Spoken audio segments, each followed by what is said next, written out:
আমরা আজকে অর্ধ শিক্ষিত আমাদের ওই কার্টুন শিল্প যদি আজকে তারা সংগঠন করতে পারে আমরা লেখাপড়া করেও আজকে আমাদের অবশ্যই কোন জায়গায় আসছে ভালো আছি কেউ বলতে পারবে আজকে আমাদের মানে আজকে যদি আজকে যে একটা ঘটনা ঘটছে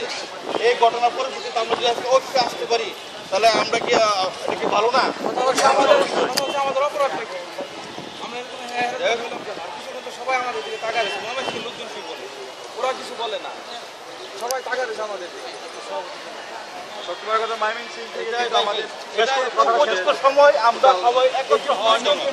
এই পরিপ্রেক্ষিতে কালকে আমরা আরএসএম পুরানের সাথে আমরা প্রায় 40 জন আরএসএম ছিল তাদের সঙ্গে আমরা বৈঠক করেছি ওই বৈঠকের পরিপ্রেক্ষিতে কালকে আমরা মানববন্ধন